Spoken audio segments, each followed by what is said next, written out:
আজকে দাঁড়িয়ে আমি এটা বলতে পারি যে আমরা কিন্তু জগতের কাছে প্রুভ করেছি আমরা একটা responsible nation, and we do not take any attack because we are a progressive nation.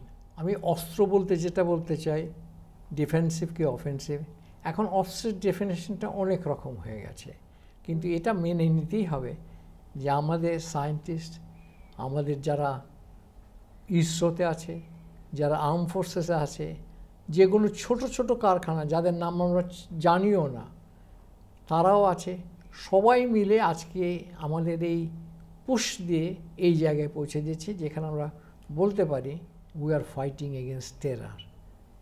কোথাও তুমি পাকিস্তানের কথা পাবে না। They are dual purpose site হয়ে যাচ্ছে। Terrorism and Pakistan are had become almost synonymous. Operation Sindoor যে শেষ হয়নি স্পষ্ট করে দিয়েছেন প্রধানমন্ত্রী নরেন্দ্র মোদী, কিন্তু একটা বিষয়ে আরও স্পষ্ট হয়েছে, তা হলো সামরিক শক্তির দিক থেকে ভারতের সঙ্গে পাল্লা দেওয়ার কোনো ক্ষমতা পাকিস্তানের নেই। যদিও যুদ্ধ যখন স্থগিত হলো, অর্থাৎ ইনফ্যাক্ট কনভেনশনাল যুদ্ধ তো ভারতের সঙ্গে পাকিস্তানের হচ্ছিল না, কিন্তু যে উত্তেজনা তৈরি হয়েছিল, যেরকম মার পাল্টা মারের পরিস্থিতি তৈরি হয়েছিল, সেটা যখন আলটিমেটলি স্থগিত করা হলো, তখনও কিন্তু পাকিস্তান বারবার প্রমাণ করার চেষ্টা করেছে, দাবি করার চেষ্টা করেছে যে তারা এই যুদ্ধে ভারতকে রীতিমতো পর্যুদস্ত করেছে। কিন্তু ভারত যেভাবে রীতিমতো স্যাটেলাইট ইমেজারি দিয়ে সারা দুনিয়ার সামনে স্পষ্ট করে দিয়েছে কিভাবে তারা পাকিস্তানের প্রায় 8টি বিমান ঘাঁটি, 2টি রেডার সাইট এমনভাবে ধ্বংস করেছে যে পাকিস্তানের আর উঠে দাঁড়িয়ে যুদ্ধ করার ক্ষমতাই ছিল না। ফলে পাকিস্তান বাধ্য হয়েছে যেভাবে হোক যুদ্ধবিরতি যাতে ঘোষণা করা হয়, সেই জন্য তারা আমেরিকার কাছে গিয়ে প্রায় হাতে পায়ে ধরেছে। এবং পরবর্তীতে কিন্তু আমরা দেখলাম যে পশ্চিমের সংবাদ মাধ্যমগুলো শেষ পর্যন্ত এই কথা স্বীকার করেছে যে পাকিস্তানের লড়াই করার ক্ষমতা ছিল না। যুদ্ধ যখন সদ্য শুরু হয়েছে বা এই অপারেশন সিন্দুরের পরেই আমরা কথা বলেছিলাম ভারতীয় বিমান বাহিনীর অবসরপ্রাপ্ত ভাইস অ্যাডমিরাল বিমলেন্দু গুহর সঙ্গে। আজ আরেকবার আমরা কথা বলবো ওনার সঙ্গে। ভাইস অ্যাডমিরাল গুহ আমাদের সঙ্গে রয়েছেন। নমস্কার, জয় হিন্দ। জয় হিন্দ। আমি আপনার সঙ্গে আগেরবার যখন কথা বলেছিলাম, আপনি বলেছিলেন যেভাবে এগোতে পারে। আমি পরে দেখলাম যে ভারতের মোটামুটি ওয়ার স্ট্র্যাটেজি অলমোস্ট সেই একই রাস্তা ধরে এগিয়েছে, কিন্তু আপাতত যুদ্ধ বিরতি বা আমি বলবো আমাদের প্রধানমন্ত্রীকে আমি যদি কোট করি, উনি বলছেন আমরা স্থগিত করেছি। আপনার কি মনে হয় পাকিস্তান কি মোটামুটি বুঝে গেছে যে ভারতের সঙ্গে সামরিকভাবে পাল্লা দিতে যাওয়াটা পাকিস্তানের জন্য এই মুহূর্তে অত্যন্ত বড় বোকামি? আমি তোমার সঙ্গে কথা বলেছিলাম ইফ আই রিকালেক্ট তখন 23 কিংবা 24 এপ্রিল মাসে। তারপর অনেক কিছু ঘটে গেছে। আজকে দাঁড়িয়ে আমি এটা বলতে পারি যে আমরা কিন্তু জগতের কাছে প্রুভ করেছি আমরা একটা রেসপন্সিবল নেশন, আমরা একটা emerging nation, and we do not take any attack because we are a progressive nation. We want to move up the ladder so that our people can live better. Coming back যেটা বলছো তুমি, স্থগিত করেছো, I think এটা বলতে পারো I will call it A cessation. তুমি যদি তাকিয়ে দেখো আমাদের কিন্তু ডিপ্লোম্যাটিক হিসেবে কোনো কথা হয়নি ওদের সঙ্গে, যত কথা হচ্ছে আমাদের ডিজিএমওর সঙ্গে। DGMO comes under hmm? DGMO initial boss হচ্ছে chief of army staff, chiefs of staff committee, CDS, রক্ষামন্ত্রী, অ্যান্ড তারপরে প্রাইম মিনিস্টার অ্যান্ড ক্যাবিনেট। সুতরাং যে ডিসিশন অনেক নিচের লেভেলে কথা হয়েছে, অনেকই নিচের লেভেলে কথা হয়েছে। সুতরাং যে কথাটা হচ্ছে সেটা স্থগিত কথার, কিন্তু পাকিস্তান বারবার দাবি করার চেষ্টা করছে আমরা যুদ্ধবিরতি চাইনি, আমরা প্রথম ফোন করিনি। এটা একেবারে মিথ্যে কথা, একেবারে মিথ্যে কথা। ওরা প্রথম থেকেই চাইছিল যে কিছুটা এগিয়ে গেলে হয়তো আমরা এমন কিছু করে বসবো, তখন সারা জগৎ আমাদের দিকে আঙুল দিয়ে বলবে দেখো ওরা কি করছে। সেটা আমরা করিনি। আমি বলেছিলাম you escalate but climb through staircase, don't take the escalator. স্টেয়ার কেসে গেলে কি হয়, প্রত্যেকটা সিঁড়ির ধাপে তুমি উঠে যাচ্ছ ঠিকই, হয়তো একটু আস্তে উঠছো, কিন্তু তুমি 4-5টা বুঝতে পারছো যে কি হচ্ছে না হচ্ছে। এসকালেটার দিলে হয়তো তুমি অতটা তো দেখতে পাবেই না, আর হুশ করে চলে গেলে তোমার একটা চিন্তাও থাকে যে এসকালেটার যদি আবার কিছু হয়, একটা মেকানিক্যাল ইনস্ট্রুমেন্ট তো, স্টেয়ারকেসে সেটা ভয় নেই, তুমি নিজে নিজে উঠছো আস্তে আস্তে, 3টে সিঁড়ির পরে এক ধাপে দাঁড়ালে 4 দিকে দাঁড়ায়। আমরাও সেইভাবে কিন্তু যুদ্ধটাকে এগিয়ে নিয়ে গেছি। আপনি একটা সময় তো ধরুন ইন্ডিয়ান নেভিতে যখন কাজ করেছেন, সেই সময় পাকিস্তানের সঙ্গে ভারতের সম্পর্কে যথেষ্ট অবনতি হয়েছে। আপনি 71-এর যুদ্ধে লড়াই করেছেন, আমি সে প্রসঙ্গে পরে আসব। কিন্তু আমি যেটা জানতে চাইছি, ভারতীয় আর্মির কাছে পাকিস্তান অ্যাজ অ্যান অপোনেন্ট কোনোদিনই বোধহয় খুব গুরুত্বপূর্ণ বা খুব শক্তিশালী ছিল না। না দেখো, এটা আমি দুটো সেনাবাহিনীর সঙ্গে আমি যদি কম্পেয়ার করি, কিন্তু কথাটা হচ্ছে কি জানো তো, আমরা যেটাকে বলি কোল্যাটারাল ড্যামেজ। আমরা কোনো দিনই চাইনি যে আমাদের অসামরিক যে নাগরিক তারা কষ্ট পায়, সেই জন্য সবসময় আমরা একটু মেপে কথা বলেছি, এটাই ছিল আমাদের। সেটা কিন্তু আমরা যে কাপুরুষ খুব বেশি হয়, আমরা যে নিরীহ মানুষ সেটা নয়, আমরা নির্বাক ছিলাম এই কারণে যে আমাদের হয়তো অনেক বেশি ক্ষতি হতে পারে, বিকজ আমাদের বর্ডার লং আছে। আর তখন মনে রেখো যে Pakistan in 92 it had many Alice, সুতরাং তখন আমাদের দুটো ফ্রন্ট আমাদের ভাবতে হয়েছিল, একটা হচ্ছে নর্দার্ন ফ্রন্ট আর একটা হচ্ছে ওয়েস্টার্ন ফ্রন্ট। বাংলাদেশ আমাদের পেছনে চলে গেছে, তখন বাংলাদেশে was no front at all. কিন্তু যে স্থগিত করেছে আমার মনে এটা খুব ভালো। আর যে জায়গায় স্থগিত করেছে এটা তুমি দেখো, আজ পর্যন্ত কোনো ডিপ্লোম্যাটিক আমরা রিলেশনশিপ কোথাও বলিনি, শুধু বলেছে যে আমাদের ওপরে তোমরা এভাবে আতঙ্কবাদ ছড়াতে পারো না।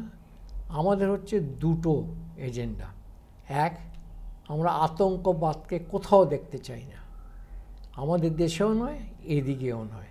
আমি একটা জিনিস আপনার কাছে একটু জানি, একজন সমর বিশেষজ্ঞ, স্ট্র্যাটেজিক এক্সপার্ট হিসেবে আপনার কাছে এই প্রশ্নটা। ধরুন কার্গিল 98 সালে আমরা কার্গিল পাকিস্তানের হাত থেকে আবার পুনরুদ্ধার করি। সেই সময় একটা যুদ্ধ হয়েছিল, কিন্তু সেই যুদ্ধ অনেক বেশি হয়েছিল কি বলবো, সোলজার টু সোলজার, বন্দুক নিয়ে, কামান নিয়ে, রীতিমতো কনভেনশনাল ওয়ারফেয়ার, যাতে ভারতের বিপুল ক্ষয়ক্ষতি হয়েছিল। 550-এর উপরে ভারতীয় সৈন্যের প্রাণহানি ঘটেছিল। পাকিস্তানের হয়তো আরও বেশি, 3-4 হাজার সৈন্য মারা গিয়েছিল, কিন্তু ভারতের অনেক সংখ্যায় সৈন্য মারা গিয়েছিল। অদ্ভুত হচ্ছে যে 4 দিনের লড়াই আমরা দেখলাম অপারেশন সিন্দুরের পর, এখানে কিন্তু লড়াইটা হলো ইলেকট্রনিক ওয়ারফেয়ার, এবং সেখানে ভারত পাকিস্তানকে এতটাই পিছনে ফেলে দিল যে একটা সময় পাকিস্তান রীতিমতো হাঁটু গেড়ে বসে পড়ার মতো অবস্থা।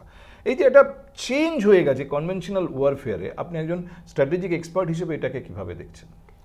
দেখো, কার্গিলের সময় যেটা ছিল আমাদের কাছে অনেক কিছুই, আমি অস্ত্র বলতে যেটা বলতে চাই, ডিফেন্সিভ কি অফেন্সিভ, এখন অস্ত্রের ডেফিনেশনটা অনেক রকম হয়ে গেছে। তুমি দেখবে ওয়ারফেয়ার বলতে লোকে বলে cyber warfare, air warfare, trade warfare, water warfare.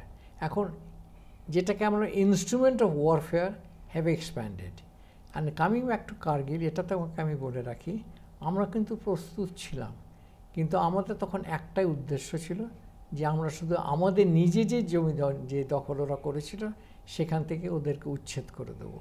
কিন্তু সেটা কিন্তু এখন নয়, আমরা তার চেয়ে আর এখন ন্যারো গেছি।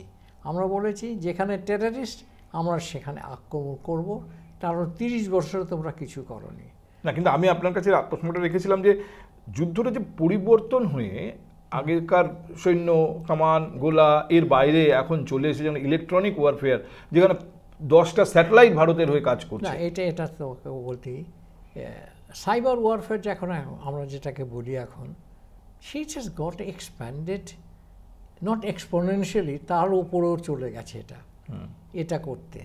আর এটা হচ্ছে তুমি যদি অন্যের উপর নির্ভর করে থাকো সেটা হবে না, তোমাকে নিজে থেকে সেটাকে উন্নত করতে হবে। সেটা আমরা বুঝেছিলাম। আর এটাকে আমাকে বলতেই হবে যে আমাদের যে ডিআরডিও আছে, আমাদের আমি তাদের প্রচুর সম্মান করেছি, আমি তাদের সঙ্গে কাজও করেছি অনেক ব্যাপারে। কিন্তু কথা হচ্ছে এরা হচ্ছে ইসরো, বলো তুমি, এরা কোনো দিন বেশি কথা বলে না। একটা ইভেন্ট হলে তারপর তুমি ওদের নামও শুনবে না, তারপর দেখলে 4 মাস পর আর একটা ইভেন্ট হলো, তখন বলো আরে জানিস ইসরোতে এই হয়েছে। আমরা বলি আমরা খুব কথা না বলে আমরা কাজ করে গেছি, আর কাজ করেছি। আর সবচেয়ে যেটা বড় ছিল, আত্মনির্ভর আজকে এটা কিন্তু স্লোগান নয়, আমরা আত্মনির্ভরতা শুরু করেছি অনেক দিন আগে। আমি তোমাকে একটা ছোট্ট উদাহরণ দিই, সেটা বোধহয় আগেরবারও বলেছিলাম। নেভির যেটা আত্মনির্ভরতা শুরু হলো সেটা হলো 1965 সালে। 3টে জিনিসে আমরা তখন বলেছিলাম, আমাদের মিসাইল চাই, আমাদের সাবমেরিন চাই, আর আমরা কোনোদিন জাহাজ যত পারি কম কিনবো, আমরা যুদ্ধ জাহাজ বানাবো। সেই জন্য আমরা শুরু করলাম, ডিজাইন নিলাম, আমরা ম্যাজাগন ডকসে শুরু করলাম প্রথম জাহাজ তৈরি করতে। মিসাইল বোটের জন্য আমরা যখন গেলাম, রাশিয়া তখন বলল যে তোমরা আমার থেকে নিতে পারো, কিন্তু মিসাইল টেকনোলজি নলেজ যেটা ছিল আমাদের ছিল। আমি নিজের হয়ে বলতে চাই না, কিন্তু 1969-এতে আমি চলে গিয়েছিলাম, সেটা 71-এর আগেই তুমি বলতে পারো, যে আমাকে মিসাইল টেকনোলজি কোর্সের জন্য আমার মতো অনেকেই গিয়েছিল, যারা মিসাইল টেকনোলজি নিয়ে পড়াশোনা করে নিয়ে এসে যেন সাহায্য করতে পারে সায়েন্টিস্টদের। ওরা যুদ্ধ করে, কিন্তু যুদ্ধের এক ভাগে ছিল আমাদের হাউ টু বি আত্মনির্ভর and go up the steps. সেটা কিন্তু আমরা সাকসেস করেছি। তার জন্য আমি সবাইকে বলতে হবে, অ্যাজ এ দেশ আমরা প্রচুর কাজ করেছি। এটা যে এই ডিপার্টমেন্ট করেছে ও ডিপার্টমেন্ট এটা নয়, এটা সবার সহযোগিতায় এটা হতে পেরেছে। আচ্ছা, আমি একটা জিনিস অবাক হলাম। দেখুন, আলটিমেটলি চীনও তো যথেষ্ট টেকনিক্যালি অ্যাডভান্স। চীন যে সমস্ত যন্ত্র বানিয়েছে, এই এয়ার ডিফেন্স সিস্টেম ইত্যাদি, পাকিস্তান চীনের ওপর ভরসা করে সেগুলো কিনেছে। আমরাও তো একসময় রাশিয়ার ওপর ভরসা করেই কিনেছি। পাকিস্তান সেগুলোকে ব্যবহার করার চেষ্টা করলো, কোনোটা কাজ করলো না। মানে এতটাও কি খারাপ জিনিস বানায় চীন? না, আমার সেটা মনে হয় না। আমার মনে হয়েছে ওরা যেটা দিয়েছিল সেটা তো, আমরা যেটাকে বলি, ইট is not a first rank, it is একটা সিম্পল একটা উদাহরণ দিতে চাই। একটা ডেস্ট্রয়ার আর একটা ওপিভি, দুটোই যুদ্ধ জাহাজ, দুটোর ক্ষমতা আলাদা, দুটোর ক্ষমতা একেবারে আলাদা। আমরা কোনোদিন ডেস্ট্রয়ার কাউকে দিইনি। আমরা বানিয়েছি, এক ফ্রিগেট বানিয়েছি মরিশাসের জন্যে, কিন্তু আমরা যুদ্ধ জাহাজ কাউকে দিইনি। আর ওপিভি যেটাকে বলে offshore petrol vessel, with limited armament, অনেক দেশকে দিয়েছি, উপহারও দিয়েছি, এমনিতেও দিয়েছি, তারাও এসেছে আমাদের কাছে করতে। মানে আপনি বলতে চাইছেন যে চীন যে জিনিসগুলো পাকিস্তানকে দিয়েছে সেগুলো not up to the mark at all? No, তুমি যদি ওদের ক্লাসিফাই করো যে top of the shelf, middle shelf, lower shelf, possibly they are between lower shelf and middle shelf, they are not the top shelf product. এটা মেনে নিতেই হবে। সেটা চীন বরাবরই করে এসছে, এটা এমন কিছু নয়, নিজেদের ছাড়া কেউ দিতেও চায়। ভারত সরকার একটা স্টেটমেন্ট ইস্যু করেছে, ইনফরমেশন অ্যান্ড ব্রডকাস্টের মাধ্যমে স্টেটমেন্টটা এসছে। তারা বলছে যে আমরা চীনের যে ওই সার্ভেলেন্স সিস্টেম ছিল যেটা পাকিস্তান ব্যবহার করছিল, ওটাকে আমরা পুরোপুরি ব্লক করে দিয়েছিলাম, আমরা অন্ধ করে দিয়েছিলাম। আমরা যে ঢুকছি ওরা আমাদেরকে বুঝতে পারেনি, তার কারণ ওটা অ্যাবসলিউটলি ইট ওয়াজ ব্লকড। দেখো, এই যে আমরা সাইবার ওয়ারফেয়ার বলি, এর কিন্তু অনেকগুলো কম্পোনেন্টস থাকে। শুধু যে স্যাটেলাইট তা নয়, আমাদের সার্ভেলেন্স এরোপ্লেন থাকে এক জায়গায়, সার্ভেলেন্স এর জন্য কতগুলো স্টেশনও থাকে, সার্ভেলেন্সের জন্য গ্রাউন্ড স্টেশনও থাকে। সুতরাং আমরা যেটা তৈরি করেছি এখন, বিশেষ করে ইসরোর সাহায্যে, যে এখন আমরা স্যাটেলাইট আমাদের কারো উপরে নির্ভর করতে হবে না। এখন আমরা যেগুলো সার্ভেলেন্স কিংবা রেকনেসেন্সের জন্য যেগুলো ল্যান্ড হোক যাই হোক, সেগুলো আমাদের নিজস্ব জিপিএস সিস্টেম ব্যবহার হয়েছে। আর হচ্ছে ইসরো আমাদের প্রচুর সাহায্য করেছে সেভাবে। তবে চীনের যেটা হয়নি সেটা হচ্ছে আমাদের বোধহয় fixation of target was much more refined. আর ওদের যেটা ছিল, they are prone to cyber attack. Cyber attack কিন্তু গোজ রাইট অ্যাক্রস। এটা আমি বলছি না যে আমরা অ্যাটাক করেছি, সাইবার অ্যাটাক অনেক রকম হয়। তুমি ইলেকট্রনিক দিয়ে ওটাকে বন্ধ করে দিলে। অন্য সময় হতে হলো যেমন ড্রোন, ওরা প্রচুর ড্রোনের চেষ্টা করেছে, নিশ্চয়ই করবে, কিন্তু আমরাও তৈরি ছিলাম সেই জন্য। এটা মেনে নিতেই হবে, আমরা অনেক উন্নতি করেছি। তার ভেতরে তুমি যদি বলো, আমি বলবো 70% হচ্ছে আমাদের নিজেদের। এই গত 20 বছর কি 15 বছর ধরে আমরা চেষ্টা করে যাচ্ছি, আরও উন্নতি চাই। আর জন্য শুধু আর্ম ফোর্সেস শুধু বলতে পারে, আর্ম ফোর্সেস পার্টিসিপেট করতে পারে, হেল্প করতে পারে, তার জন্য ভেরিয়াস এজেন্সির দরকার হয়। আর সবচেয়ে যেটা বড় জিনিস হচ্ছে এজেন্সি বলতে যে আমি বলবো রিসার্চ অ্যান্ড ডেভেলপমেন্ট যদি বলি, ইসরো যদি আরেকদিকে বলি, কিন্তু এদেরকে সাস্টেন করার জন্য যেরকম আমরা বলি যে আমাদের পাবলিক সেক্টর ইউনিক নয়, প্রাইভেট সেক্টর প্রচুর সাহায্য করেছে ছোট ছোট কম্পোনেন্ট নিয়ে। নিজের হয়তো ক্ষতিও হয়েছে, কিন্তু তথ্য বলেছে এটা আমরা দিচ্ছি দেশের জন্যে, এটা আমরা দিচ্ছি দেশের জন্য। এটা মেনে নিতে হবে। আমাদের দেশভক্তকে নিয়ে যদি কেউ প্রশ্ন তোলে আমি সত্যি দুঃখ পাব। প্রত্যেকটা নাগরিক কিন্তু দেশভক্ত, এটা আমাদের মেনে নিতেই হবে। আমি তো দেখেছি এদেরকে, একটা ছোট মানুষ যে কাজ করছে সেও বলছে আমি দেশের জন্য কাজ করছি। এটা শুনতে কিন্তু খুব ভালো লাগে। এটাই হচ্ছে আমাদের সবচেয়ে বড়।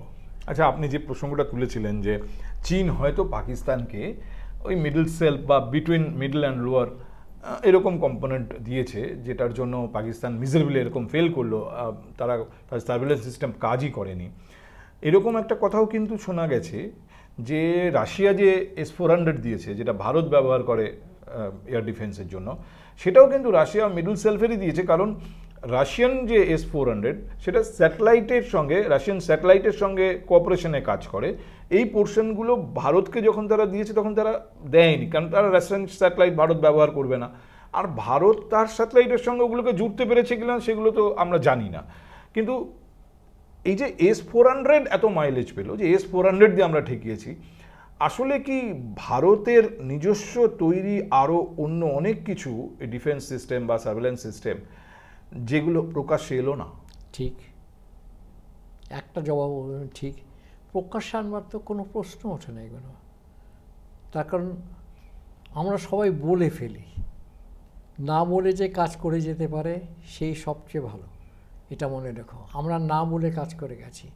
আমাদের এই যে ট্রায়াঙ্গুলার ফিক্সেশন যেটাকে বলি আমরা অনেক এগিয়ে গেছি। S-400 যখন রাশিয়ার সঙ্গে কথা বলেছিলাম, আমরা কেউ জানি না যে আমরা কি রাশিয়ার স্যাটেলাইটের ব্যবহারের জন্য করেছিলাম। এটা ভুল হবে, তার কারণ আমরা ঠিক জানি না। না জানতে পারলে অনেক রকম আইডিয়া বেরোতে হবে মাথা থেকে, যে না না ওরাও এটা দিতে পারে না, না না ওটা দিয়েছে এইভাবে। তা নয়, আমরা অনেক এগিয়ে গেছি। আমাদের এখন নিজেরা যেভাবে আমরা তৈরি করছি নিজেদের, এই আত্মনির্ভরতা, এটা একটা শুধু স্লোগান নয়, এটা হচ্ছে আমাদের একটা এইম। এটা আমাদের এই রাস্তা দিয়ে আমাদের চলতেই হবে। নিশ্চয়ই সাহায্য নেব, কেন সাহায্য নেব না? যে সাহায্য দিতে হাত বাড়ায় আমরা নিশ্চয়ই সাহায্য নেব, যে কোনো কারণে যেটা আমাদের নেই। কিন্তু এটা মেনে নিতেই হবে যে আমাদের সায়েন্টিস্ট, আমাদের যারা ইসরোতে আছে, যারা আর্ম ফোর্সেসে আছে, যেগুলো ছোট ছোট কারখানা যাদের নাম আমরা জানিও না, তারাও আছে।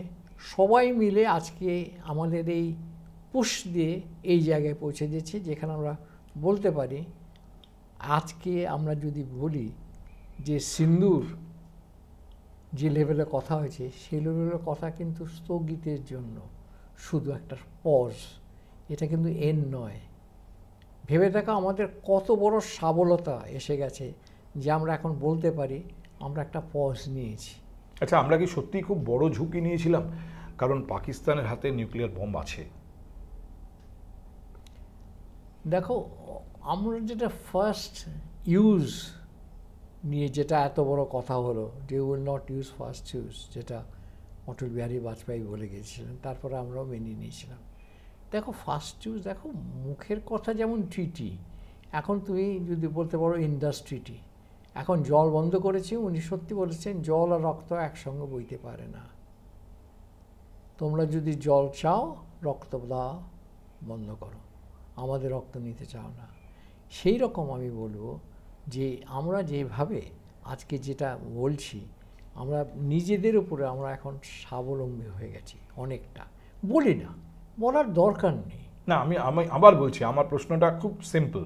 আমরা কি অতিরিক্ত ঝুঁকি নিয়েছিলাম? কারণ পাকিস্তানকে বিশ্বাস করা যায় সে ফার্স্ট ইউজ করবে কি করবে না? না, আমার মনে হয় আমরা কোনো ঝুঁকি নিইনি। তার কারণ আমরা প্রথমে বলেছিলাম we are fighting against terror. কোথাও তুমি পাকিস্তানের কথা পাবে না, পিওকের কথা পাবে, কিন্তু তুমি পাকিস্তানের কথা কোনোদিন পাবে না।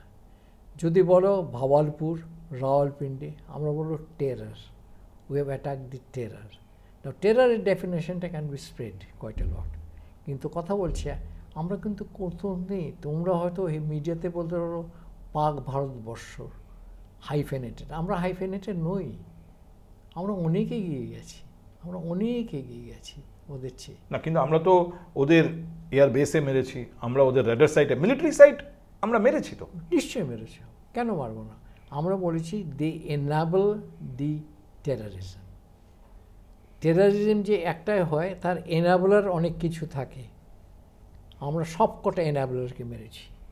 তুমি না, আমরা তখনই মেরেছি যখন ওরা আমাদের মিলিটারি সাইটকে অ্যাটাক করেছে, আমরা তার জন্য রিটালিয়েট করেছি। এটা ঠিক নয়। মিলিটারি সাইট তুমি যেটা বলছো, they are dual purpose site হয়ে যাচ্ছে। Terrorism and Pakistan are had become almost synonymous regrettably. গত 20 বছর 30 বছরেতে they have become almost synonymous. সুতরাং আমরা বলি না আমরা পাকিস্তানকে অ্যাটাক করেছি, আমরা বলছি আমরা টেরারিজম যেখানে উৎপাদন হচ্ছে, যাদের ওদের স্বাবলম্বী করছে, যাদের ওদের ভরণ পোষণ দিচ্ছে, আমরা সেই জায়গাগুলোতে অ্যাটাক করছি।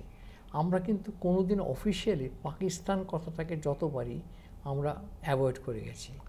এই যেটা মিথ ছিল যে একটা দেশের হাতে যদি নিউক্লিয়ার বম থাকে তাহলে তাকে অ্যাটাক করা যায় না, করাটা নিরাপদ নয়, এই মিথের আড়ালে কিন্তু পাকিস্তান এতদিন অনেক কিছু করেছে। এই মিথটা কি শেষ হয়ে গেল? না, তোমাকে বলি দুটো ব্যাপারে। আমরা এই যে যদি এয়ারফোর্স স্টেশনগুলোকে পাকিস্তানে, তুমি যেটা বললে মিলিটারি বেসগুলোকে অ্যাটাক করেছি, দেখো ওয়েপনটাকে ডেলিভার করতে হবে, ওয়েপনকে নিজের কাছে রাখতে হবে না। তুমি ডেলিভার কী করে করবে? তুমি ল্যান্ড বেস থেকে ওড়ালে you require much bigger range. এরোপ্লেনে নিয়ে তুমি যেতে পারো, এরোপ্লেন তো এয়ারবেস ছাড়া যেতে পারে না। সুতরাং আমরা যেগুলোকে এয়ারবেসের সঙ্গে যুক্ত সেইগুলোকে আমরা অ্যাটাক করেছি। আর এমনই আমাদের ইন্টেলিজেন্স নিশ্চয়ই ছিল, এতদিন ধরে আমরা জানি। সেগুলো কিন্তু এখন বেরোচ্ছে ধীরে ধীরে, ওগুলো বোধহয় নিউক্লিয়ার আর্সেনাল সাইটের খুবই কাছে ছিল। It make sense. তোমাকে যদি এরোপ্লেনে নিয়ে যেতে হবে, তুমি তো 200 মাইল একটা নিউক্লিয়ার ওয়েপনকে নিয়ে যাবে না, 10 মাইল 15 মাইল বড় জোর ওই পর্যন্ত নিয়ে তারপর তুমি ওটাকে একটা প্লেনেতে তুলে দিলে, যে যাও ওখানে যেটা ফেলে দিয়ে এসো। সুতরাং কিংবা ক্ষেপণাস্ত্র যেটাকে বলি, ওটা তাহলে ওদের ল্যান্ড থেকে ফেরতে হবে। আমাদের কিন্তু আমরা তৈরি ছিলাম এর জন্যে। আমাদের মানে প্রথম থেকে আমি বলেছি এটা যে একটা অ্যাটমিক যুদ্ধ হবে না, হবে না, এটা হতে পারে না।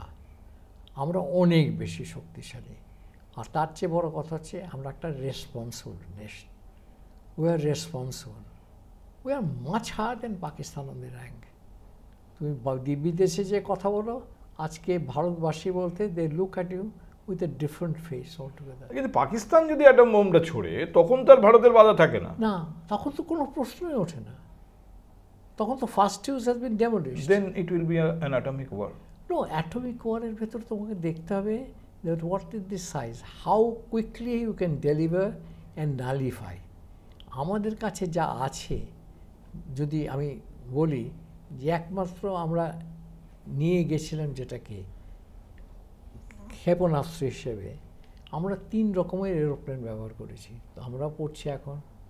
কিন্তু সবচেয়ে বড় যেটা নিউক্লিয়ার কেপেবল, সেটা আমরা, তুমি যাই বলো না কেন, সেটা হচ্ছে সুখোই। আমরা সুখোইটাকেও কিন্তু ব্যবহার করেছি এবারে, সেটাকে নিয়ে আমরা গেছি। And our biggest thing has been going up the ladder. আমি আবার বলি, আর এটা কিন্তু আমাদের ভয় ছিল না। তুমি যদি জিজ্ঞেস করো আমাকে, ওরা যদি, যারা যুদ্ধ করে তারা সেটা ভাবে না, যারা বসে আছে নিশ্চয়ই ভাবে। ভেবে দেখো যে ওদের সাহসও ছিল না যে আমাদের ডিপ্লোম্যাটিক্যালি কোনো কথা বলার, বের করে দিয়েছিল সবাইকে। ঠিক আছে, থার্ড আমেরিকার কাছে আমরা বলেছি আমরা কারো কথা শুনবো না, ইটস এ বাইল্যাটারাল। আমরা অবজারভার চাই না, আমরা সাহায্য চাই না, আমরা কিচ্ছু চাই না। আমরা শুধু দুটো জিনিস নিয়ে কথা বলছি, টেররিজম অ্যান্ড পাক হোয়াইট কাশ্মীর। এছাড়া আমাদের আর কোনো কথা বলার নেই পাকিস্তানের সঙ্গে। আচ্ছা, Pakistan is a nuclear nation, Pakistan can use a nuclear weapon, এই কথাগুলোর কি আর কোনো ভ্যালু রইল? পাকিস্তানের, আমি মান সম্মানের কথা ছেড়ে দিলাম, পাকিস্তান অ্যাটম বোম ইউজ করতে পারে, এটা কি আর কেউ বিশ্বাস করবে? তোমাকে বলি, যারা লড়াই করছে তারা কিন্তু, আমি তাদের কথা বলছি না, আমি আন্তর্জাতিক দুনিয়ার কথা বলছি। আন্তর্জাতিক দুনিয়াতে তারাও জানতো যে Pakistan is a very small element in the whole universe today. Yes, they have the nuclear weapon. মেনে নিলাম আমি মেনে নিলাম ওদের কাছে ট্রায়াড বলে যেটা বলে, আমাদের তো ট্রায়াড এসে গেছে এখন। সুতরাং আমার মনে হয় যে আমরা অত দেখো লড়াই করে যারা, আর যারা পেছনে বসে ডাইরেক্ট করে, তারাও এগুলোকে চিন্তা করেছে যে ওরা কিভাবে এসকেলেট করতে পারে। আমরা কোনো দিনও ভাবিনি যে ওরা নিউক্লিয়ারের পথ নেবে, আমি তোমাকে সত্যি কথা বলছি। Because they know in that case it will be total annihilation of Pakistan. যদি দুটো বোমা এখানে ফেলে আমাদের 20 লক্ষ যদি মেরে দেয়, বলছি অ্যাজ অ্যান এক্সাম্পল, কিংবা 3টে বোমা মেরে, Pakistan will not exist. Pakistan cannot be saved by anybody, because that is not what we wanted. আমরা তো ওটা চাইনি। ওদের ওটা একটা বোঝার একটা শক্তি থাকা উচিত। ওরা যদি অবুঝের মতো কাজ করে, তার জন্য তারা অনেক এখন শাস্তি পেয়ে গেছে, প্রচুর শাস্তি পেয়েছে। তুমি দেখবে ওদের রিকভার করতে অনেক বছর লাগবে। হ্যাঁ, এটা শুনেছি আমি। স্ট্র্যাটেজিক এক্সপার্টরা বলছেন যে যা এস্টিমেটেড লস পাকিস্তানের, ওদের রিকভার করতে অন্তত 4 থেকে 5 বছর লাগবে। নিশ্চয়ই লাগবে। আমি আরেকটা জিনিস আপনার কাছে একটু জানতে চাই, এই যে বারবার বলা হচ্ছে কিরানা হিলস, যেখানে ওদের অ্যাটমিক ওয়েপন স্টোরেজ, সেখানে আমরা হিট করেছি, তার ফলে কিছু নিউক্লিয়ার রেডিয়েশন লিক করে থাকতে পারে, সেই জন্য আমেরিকা হঠাৎ করে 24 ঘন্টার ব্যবধানে আমেরিকার চিন্তাভাবনা বদলে গেল। 24 ঘন্টা আগে তারা বলছিল এটা আমাদের বিষয় না, 24 ঘন্টা পরে তারা সিজফায়ারের জন্য আমরাই একমাত্র কৃতিত্ব দাবি করছি বলে তাদের প্রেসিডেন্ট বলতে শুরু করলো। সত্যি কি ভারত কিরানা হিলস হিট করেছে? দেখো, কথাটা হচ্ছে কি জানো, তুমি যে হিট করেছো, একটা হিট করা আর পেনিট্রেট করা, আর পেনিট্রেট করার পরে যদি কোনো তুমি যেটা বললে যে ফিউশন থেকে ফিশনে যাবার যেটা হয়, যদি কিছু হয়ে থাকে, যাটা পড়েছি আমি, ওরা বলেছে দেয়ার ওয়াজ এ আর্থকুয়েক ভাইব্রেশন 4.2 and 5.7 দুবার হয়েছিল। কেন হয়েছিল আমি জানতে চাই না, তার কারণ আমি জানি না। আমরা বলছি ওই কিরানা অ্যাটাকের পরে এটা হচ্ছে। কথাটা হচ্ছে আমাদের নিউক্লিয়ার স্টোরেজ যদি করতে হয়, they are always underground, they are never overground, they are never, unless you are preparing for war to take them to the war front. তখন নিশ্চয়ই তোমাকে এক্সপোজ করতে হবে। তার আগে এক্সপোজ করার কোনো প্রশ্নই ওঠে না। তবে এটা মেনে নিতে হবে, যেখানেই রাখি না কেন, সেখান থেকে transit time to the delivery vehicle না। কিন্তু আপনি আমাকে বলুন, পাকিস্তানের কোথায় কোথায় এয়ারবেস আমরা জানতাম, মানে আমাদের আর্মির কথা বলছি, আমাদের সরকারের কথা বলছি, যে আমরা জানতাম কোথায় এয়ারবেস, সেখানে তাদের কোথায় এটিসি, তাদের কোথায় রানওয়ে, তাদের কোথায় হ্যাঙ্গার, কোথায় ওপেন স্টোরেজ, সেগুলো আমরা জানতাম, কোথায় রাডার সাইট, সেগুলো আমরা জানতাম। আর কোথায় অ্যাটম বোম রাখছে পাকিস্তান আমরা জানতাম না। বলা মুশকিল, আমরা আন্দাজ নিশ্চয়ই করেছি। এয়ার মার্শাল প্রেস কনফারেন্সে বলছেন, কিন্তু তার বলার ভঙ্গির মধ্যে অনেক প্রশ্ন তৈরি হয়েছে। বললাম আমরা 100% শিওর নই। তার কারণ হচ্ছে we take a probability factor, and পসিবিলিটিতে যখন আমরা প্রবাবিলিটি চলে যাই, তখন আমাদের দেখতে হবে যে আমার ইনপুটসটা বেড়ে গেছে। পসিবল অ্যান্ড প্রবাবলের ভিতরে এই তফাৎ। অথবা আমি পাবলিকলি স্বীকার করতে চাই না, আমি কি জানি না জানি, আমার তো বলার কোনো দায় নেই। আমি কি, ওদের বলার ওরা বলুক, আমি কে বলার? কোথায় ওরা রেখেছে, কি করছে, আমি কোথায় জানবো? তুমি কি আমাকে বলেছো? না তুমি পাবলিশ করেছো নিউজ পেপারেতে কোথাও যে আমাদের এখানে এই সমস্ত জায়গায় আমরা রেখেছি, কিংবা তুমি দেশকে জানিয়েছো ওখান থেকে হিউম্যান ইন্টেলিজেন্স এসছে। যদি এসেও থাকে, যারা এখন আছে, আমাদের তো বলার তো দায়িত্ব আমাদের নয়, বলার দায়িত্ব তো আমাদের নয়। কিন্তু কোথাও কোনো অ্যাটমিক ওয়েপন এসকালেশন না থাকলে মার্কিন যুক্তরাষ্ট্র 24 ঘন্টার ব্যবধানে হঠাৎ এত তৎপর হয়ে উঠল কেন? দেখো, এটা তোমাকে চলে যেতে হবে অনেক দিন আগে। তাহলে তোমাকে চলে যেতে হবে সেন্টোতে। সেন্টো থেকে যখন ওরা আস্তে আস্তে ওরা বেরিয়ে গেল, তখন টার্কিও ছিল সেন্টোতে, পাকিস্তানও ছিল, আমেরিকাও ছিল। সেন্টো আমি বলছি, সেখান থেকে যদি আসে, সুতরাং এই যে টার্কি, আমেরিকা আর পাকিস্তান, এদের কিন্তু একসঙ্গে সামরিক যুদ্ধের তৈরিটা অনেকটা একসঙ্গে করেছে। হ্যাঁ, তো ওরা করেছে, নিজেদের একটা চুক্তি করেছে, সেন্টার ডিসঅ্যাপিয়ার্ড, আই এগ্রি। কিন্তু কথাটা হচ্ছে, সুতরাং আজকে যদি টার্কি সাপোর্ট দিয়ে থাকে, আশ্চর্যের কথা নয়, এটা আশ্চর্যের কথা নয়। নেটোর মেম্বার হয়ে টার্কির যদি সাপোর্ট দিয়ে থাকে, it will be a covert support, cannot be an overt support. Turkey is the eastern boundary, literally in this down south, with Russia. আমি তোমাকে যে বললাম, it's an Asian power as well as a European power. অনেক জায়গা থেকে এই জিনিস শোনা যাচ্ছে, আমিও কিছু কিছু ইন্টারন্যাশনাল এক্সপার্টসদের ওপিনিয়ন পড়ছিলাম যে সাউথ ইস্ট এশিয়াতে আমেরিকার হয়তো কোথাও কোনো ওয়েপন বেস আছে যেটা পাকিস্তানের মাটিতে হওয়া অসম্ভব নয়। এরকম কি হতে পারে যে ভারত কোনো আমেরিকান সাইটে, যেটা পাকিস্তানের ভেতরে কিন্তু আমেরিকান ওয়েপন্স রয়েছে, সেখানে হিট করে দিয়েছে? না, দেখো, আমরা কোনোদিনই বলিনি যে আমেরিকান রেখেছে ওখানে। তুমি তো কোনো স্টেটমেন্ট শুনিনি। Again as I said, this has probability always exist, কিন্তু প্রবাবল থেকে কারেকশন, পসিবিলিটি অলওয়েজ এক্সিস্ট, কিন্তু পসিবিলিটি থেকে যদি প্রবাবল করতে হয়, you require many more inputs. সুতরাং তুমি হয়তো কোনো দিন শোনোনি, অনেকেও বলেছে যে Pakistan is the advance base for intervention in the South East Asia. Innocent statement, innocent statement. এটা তুমি আর কি ইন্টারপ্রেট করবে তুমি? এটা তো নয়। এখন আফগানিস্তান আমেরিকার হাতে নেই, আফগানিস্তান তালিবানের হাতে। এবার সত্যি কথা বলতে কি, এই সেন্ট মার্টিন নেওয়ার জন্য বাংলাদেশের থেকে আমেরিকা অনেক কিছু করেছে, এটা শুনছিলাম যে বাংলাদেশের এই সাম্প্রতিক যে পট পরিবর্তন, তার পেছনে আমেরিকার বড় হাত আছে, একেবারেই অস্বাভাবিক নয়। যদি সেন্ট মার্টিন নিয়ে থাকে, তাহলে সেন্ট মার্টিনে তাদের ঘাঁটি তৈরি করতে একটু সময় লাগবে। কোথাও তো তাদের একটা ঘাঁটি আছে, আর পাকিস্তান ছাড়া আমি তো কোনো জায়গা দেখছি না।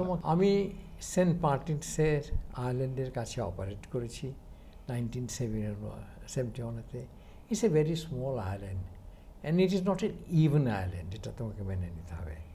ওরা যে ওর উপরে যে আমরা একটা অ্যাডভান্স বেস করতে চাই, সেন্ট মার্টিন ছেড়ে দিন, আমি সেন্ট মার্টিনের প্রসঙ্গটা এই জন্য আনলাম যে কোথাও তো একটা আমেরিকা ঘাঁটি বানিয়ে রেখেছে, কোথাও তো কিছু অস্ত্র সেখানে মজুত রেখেছে। দেখো, এখন যদি আমেরিকা হোক, আমেরিকান অ্যালাইজ হোক, আমরা যদি বলতে চাই, তুমি জিবুতি বলো, আজকে যেখানেই যাও না কেন, সবাই চাইছে একটা ফুটপ্রিন্ট রাখার, যে ওখানে আমাদের কিছু আছে। ডিয়েগো গার্সিয়া নিয়ে এতদিন আমরা বললাম ডিয়েগো গার্সিয়া, এখন বললো না, আমরা ওখান থেকে চলে গেছি।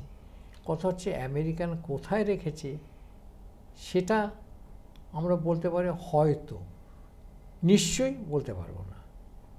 তার কারণ এটা এত ক্লোজ গার্ডেড একটা হয়ে যায় যে শুধু নিড টু নো নয়, এটা হচ্ছে should you talk about it. Okay, okay, that's the difference. Should you talk about it. আচ্ছা, আরেকটা বিষয় আমি আপনার কাছে একটু জেনে নিই।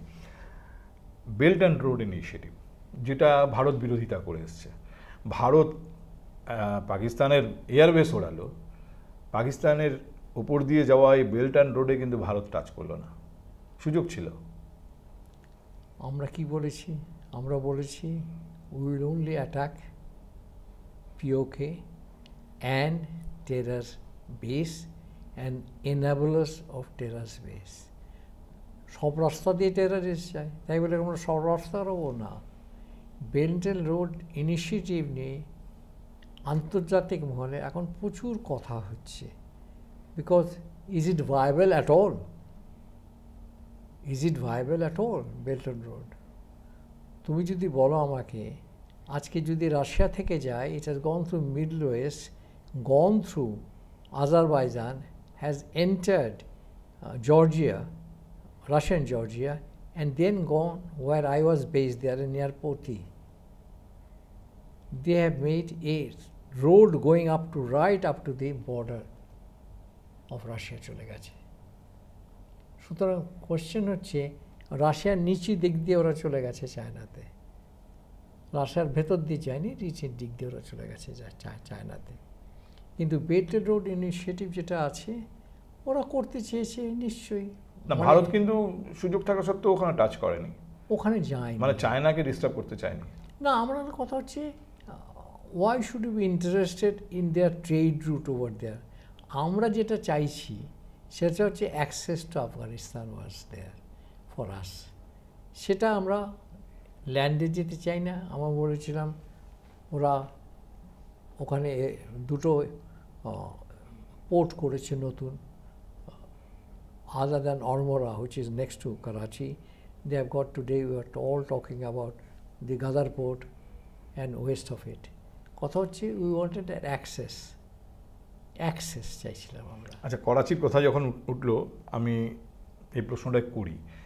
নেভি সবসময় প্রেস কনফারেন্সে ছিল, 3 জন ডিজিএমওই ছিলেন, কিন্তু নেভি যে কি ভূমিকা নিয়েছে সেটা স্পষ্ট হলো না। তার কারণ হচ্ছে হয়তো প্রয়োজনই হলো না, তার আগেই পাকিস্তান রীতিমতো সারেন্ডার করলো। নেভি করাচির দিকে এগিয়েছিল বলছে। আমি তোমাকে বলি, আমরা সবসময় ইন্টারন্যাশনাল ওয়াটার্সে ছিলাম।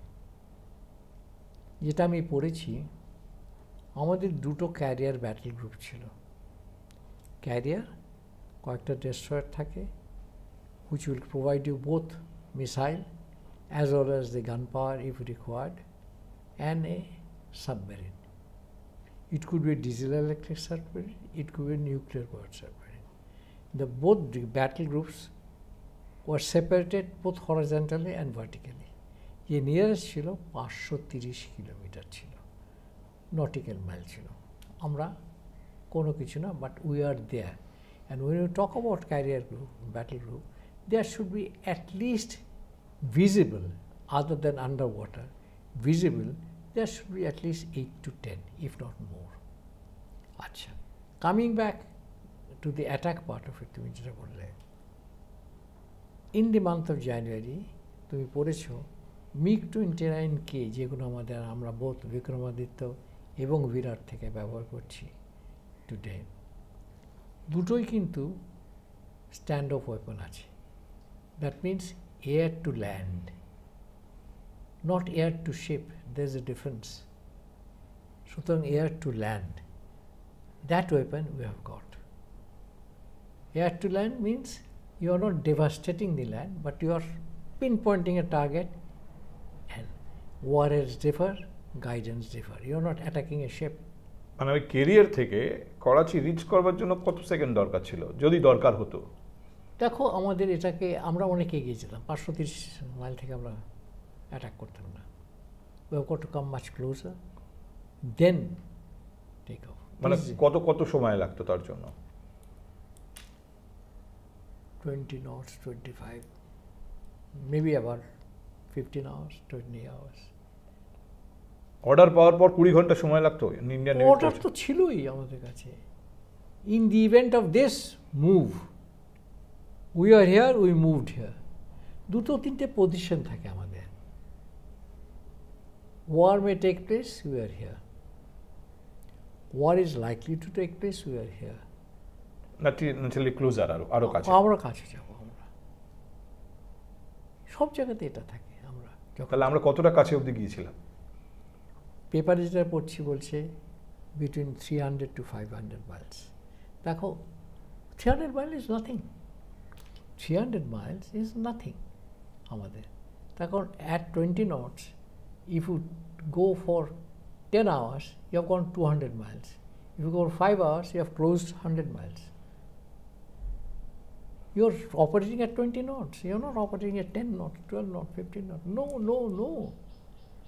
Destroyers, frigate, you are all going at 20 knots because you are going for action. এটা তোমাকে মানতে হবে। Action is quite different. There we give everything that you have got, throw everything, defend ourselves and attack. Object is to, mission must be accomplished. And তার জন্য আমরা তৈরি। Karachi strategically কতটা important? Karachi is the lifeline as far as the trade is concerned. As far as trade is concerned, করাচির কাছে অলমোরাতে একটা ওখানে Jinnah airbase আছে। জিন্না নাম হচ্ছে জিন্না এয়ারবেস। ওখানে we are prepared to attack provided we knew that waterborne terrorism was emanating from there. Terrorism is not only land, terrorism is also waterborne.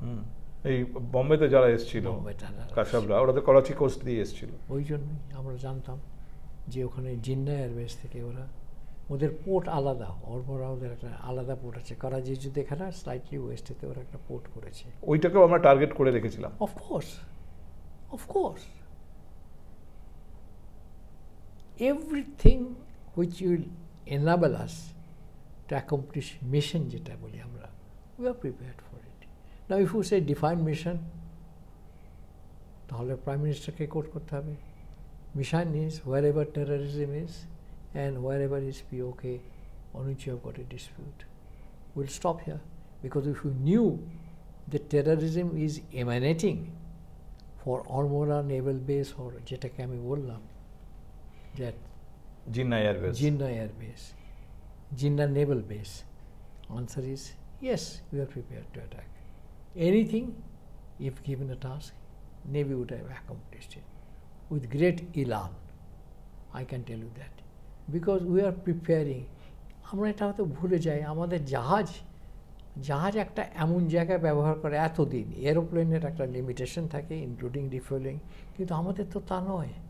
আমাদেরকে আগে সমুদ্রটাকে manage করতে হবে, আর যারা জলের নিচে চায় তাদের স্যালিনিটি দেখতে হবে, তাদের দেখতে হবে কোথায় টেম্পারেচার কার্ভ আছে, তাদের দেখতে হবে কোথায় আন্ডার কারেন্ট আছে, তাদের দেখতে হবে এখানে কতটা ডেপথ আছে, তাদের দেখতে হচ্ছে হাউ ডাজ দ্য শেলভ দেয়ার।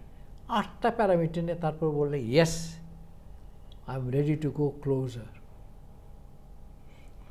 আমরা এবারের যুদ্ধে নেভিকে সেভাবে আলটিমেটলি নামতে হয়নি, কিন্তু তারা প্রিপেয়ার ছিল। ভাইস অ্যাডমিরাল ছিলেন প্রেস কনফারেন্সে, যিনি ডিজিএমও নেভি, তিনি কিন্তু পরিষ্কার জানিয়েছেন যে তারা একদম তৈরি ছিলেন। আমি আর একটা বিষয় আপনার সামনে রাখব। আমাদের ভারতের সৈন্যবাহিনীর 3টে part, air force, army and navy, 3টে পার্টে 3জন সর্বাধিনায়ক থাকেন। চিফ অফ আর্মি স্টাফস থাকেন, এয়ারফোর্সের যিনি চিফ তিনি থাকেন, আর নেভাল চিফ থাকেন। কিন্তু ইদানিং আমরা যেটা করেছি সেটা হচ্ছে আমরা একজন চিফ অফ ডিফেন্স স্টাফস করেছি। এটা থেকে আমাদের খুব বড় সুবিধা হয়েছে, কারণ এই যে ব্যাপারটা হলো অপারেশন সিন্দুরই বলুন বা তার পরবর্তীতে যা যা আমরা দেখলাম 4 দিন ধরে, এখানে আমি দেখলাম খুব একটা টিপিক্যাল কোঅর্ডিনেশন কাজ করলো 3 বাহিনীর মধ্যে। না, এটা দেখো, চিফ অফ ডিফেন্সটা যখন এলো তখন আমরা বেরিয়েছিলাম যে আমরা থিয়েটার কমান্ডার করব বেসিক্যালি। তার মানে থিয়েটার কমান্ডার হচ্ছে দ্যাট, তুমি যদি বলি he is a western commander, তার নিচে সৈনিক আছে, বায়ুসেনা আছে, যুদ্ধের জাহাজ আছে, সাবমেরিন আছে, যেটা নাকি আমেরিকাস কনসেপ্ট অফ থিয়েটার। ধরো এই যে সেন্ট্রাল কমান্ড যেটা ওরা বলে, না সেন্ট্রাল নয়, প্রত্যেকটা কমান্ডে আছে। তুমি যদি ভেবে দেখো আজকে যে 7th Fleet অফার করছে from Pacific command, Pacific command has got assets in 3 areas, above air, this and underwater. সুতরাং our object was that minimize the number of units, yet focused on the mission in the west, mission in the east, mission in the north, and mission in the south. You require more navy in the south. You don't require navy up north. Yes, where required, Marine commanders can participate in a limited way, again as I said. But again, I would say that our surveillance when you fly, it takes maps everything. It is not that they are only mapping from the sea, they are mapping the land. যাই হোক, আমরা যখন chief of defence stuffs করেছি তখন করেছিলাম, purpose ছিল to coordinate better, make it a little more, যদি বলতে হয় lean and taut, make it little more lean. Lean means you become more fitter, and taut that means we know right this is the way we must go, not that it was not before. সেটা successful, তার কারণ হচ্ছে যে এই যে কোঅর্ডিনেশনটা আমরা দেখলাম এই 4 দিন, ইট ওয়াজ ইমেন্স কোঅর্ডিনেশন। অফকোর্স কোঅর্ডিনেশন আগেও ছিল যুদ্ধের সময়, কিন্তু এখন যেটা হয়েছে, you know, once the mission is defined, everyone throws everything that is there because we are trained for it. It is not thrown at us. We create our war games, we create our sand models, we create our actual deployment. তুমি খেয়াল করে দেখো, 25শে April আর 7ই মের ভেতরে Indian navy কতটা missile fire করেছে in Arabian C, NOTAM দিতাম আমরা, নোটিশ টু এয়ারম্যান আমরা দিতাম। আমাদের কয়েকটা রেঞ্জ ছিল প্রায় 700 মাইল, যাতে কোনো সিভিল এয়ারক্রাফট ওই সময় এয়ারক্রাফট যায় না। And those are on land also, must be careful. I have operated through NOTAM area. It is not that. It does not prevent you. It has warned you. আমরা জাহাজ নিয়ে গেছি NOTAM এরিয়ার ভেতরে, এটা বলা ভুল হবে যে আমরা যাইনি, কিন্তু আমরা জানতাম যে this is what it is there. তবে একটা জিনিস কিন্তু এটাতে, if you ask me what are the 2 or 3 points India can take? One, talk less, act. Second thing is this, coordinate the 3 services so that they become, when I say 3 services, please, their backup is immense, people who are backing those 3 services. It is a unit combined which is going in. It is no more a single attack. It becomes a combined effort. And last, the last thing is, as far as the nation is concerned, it must give clear directive to the armed forces. Exactly. অনেক ধন্যবাদ আপনাকে। Vice admiral Bimalendu গুহর সঙ্গে আমরা কথা বলছিলাম, ভারতীয় নৌবাহিনীর অবসরপ্রাপ্ত ভাইস অ্যাডমিরাল, এবং বোঝার চেষ্টা করছিলাম এই মুহূর্তে কি পরিস্থিতিতে আছে ভারত এবং পাকিস্তানের। শুধুমাত্র যুদ্ধের পরিস্থিতি নিয়ে না, আমরা আন্তর্জাতিক বিভিন্ন বিষয় নিয়েও কথা বলেছি, কারণ এটা শুধু ভারত আর পাকিস্তানের বিষয় থাকে না, কারণ দুটি দেশের কাছেই নিউক্লিয়ার বম আছে। আমরা কথা বলছিলাম ভাইস অ্যাডমিরাল বিমলেন্দু গুহর সঙ্গে। আপনারা দেখছেন হাই নিউজ।